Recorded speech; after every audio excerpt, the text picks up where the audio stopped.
So I want to talk about Call of Duty World War II, and I want to kind of review it in a way. But this game, to me, is important. This is a very important entry into the Call of Duty franchise for many reasons, and now that the game is fully out, I want to speak about it properly. The game is good, is all I'm going to say. If you were worried, if you thought it was going to be terrible, the game is good. The only problem being is that there are so many connectivity issues at the moment that there is honestly no point in even plugging in and playing, because you're just going to get disconnected after your first game. It's a wasted time at the moment, but if you don't have a problem with getting disconnected every couple minutes and then going back on the game, then go ahead, have fun. I captured all the gameplay, and it is a good game. Like I said, it's fun. The multiplayer is definitely engaging. It has a lot of replayability. It's the first time in a long time for a Call of Duty game to make me want to go back and play it more after completing something. And that hasn't happened, I'd like to say, since Modern Warfare, because a lot of sense of reward in Call of Duty kind of diminished, but now it just feels like there's a sense of it, and it feels like that if you're playing good, you're actually playing well.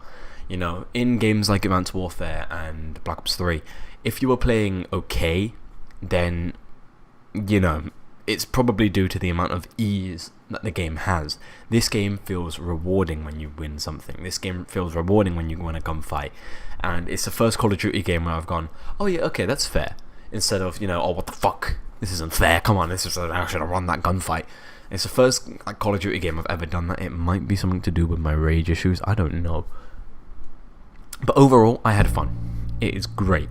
And I don't want to talk about the campaign, because the campaign to me is an entirely different monster on its own, and it deserves an entire video dedicated to it, and I will make it eventually, whether it be late, whether it be early.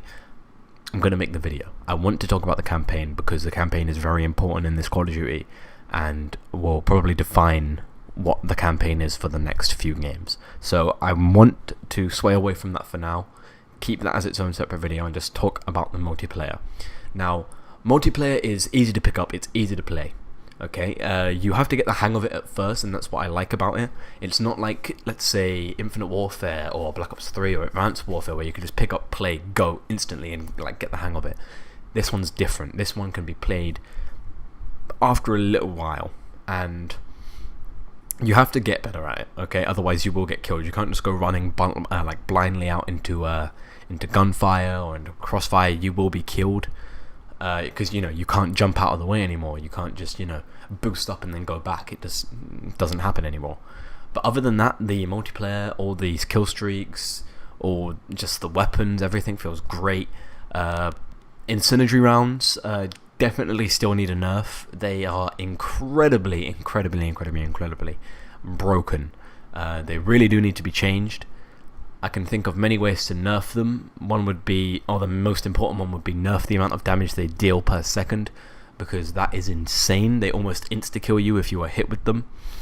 Not even directly, just by just a tiny bit of the spread fire. You will be hurt and you will eventually die, which is it's not a very good thing.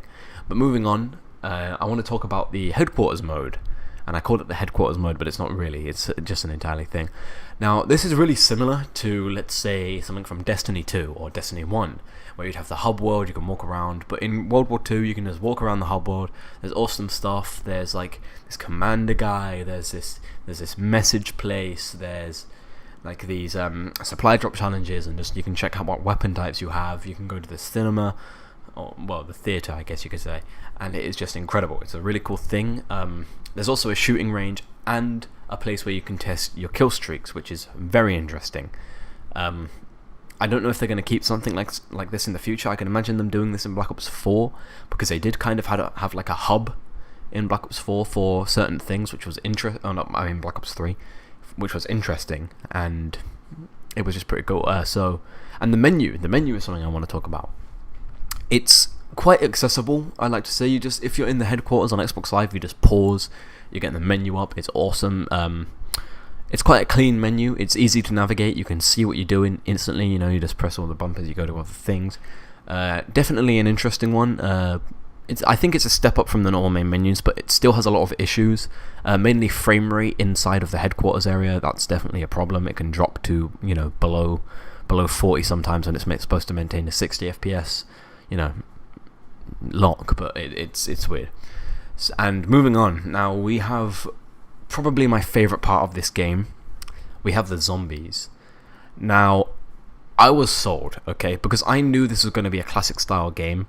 I knew they weren't going to continue Exo Zombies because that was a train wreck, but I knew they were going to do something like this. And the Final Reich, in my opinion, delivers from the way that you grab perks and the way that you turn power on. So you go to this little machine here, I'll put it on screen, and you can follow these 3 wires and they can lead you to one of 3 power-up things. I don't know what they are. They're like little valves. You just turn them and they power up. There's 3 of them on the map.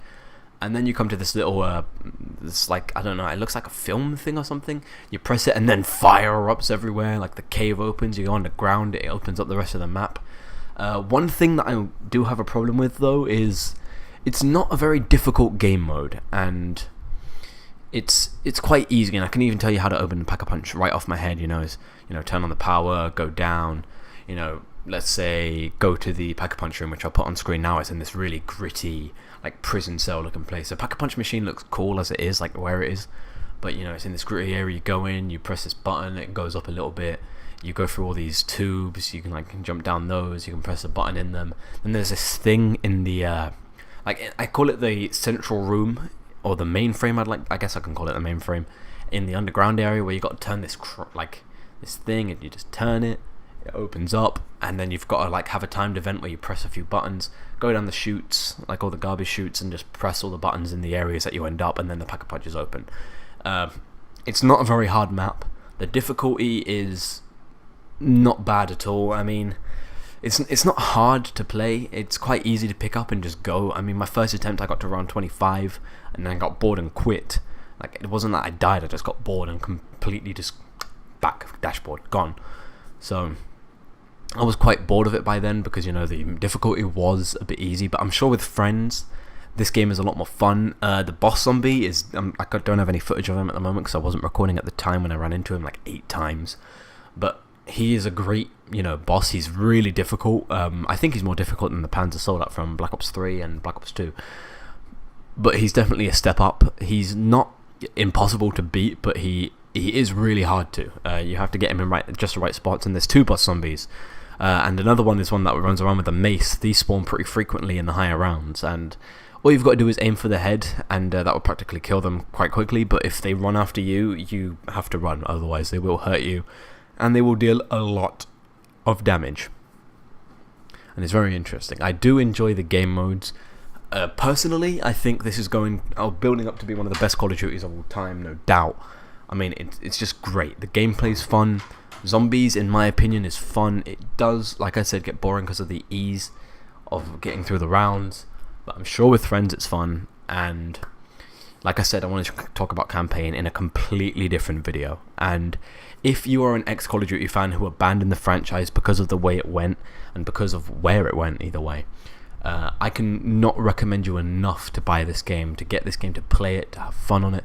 It is an amazing experience, and that's what I'm going to call it. It's an experience. This isn't not an experience. This is fun. This is real Call of Duty. This is how it used to be. And if you're an ex-fan coming back, then welcome back. I hope you have as much fun as you can. It's going to be an amazing experience. And my brother, ironically enough, I find this so funny, and I'm going to keep this in the video because this was really good. Ironically, my brother walks in, like he literally just walked in through that door now, holding World War II on PS4. I had bought it yesterday on Xbox One, and he had just walked in with it on PS4, so I'm going to go watch him play that now, and hopefully I can teach him a few things. But anyway, I'll see you guys later. I've been Conor Mason, and I'll see you in the next one. Peace, and thank you so much for watching.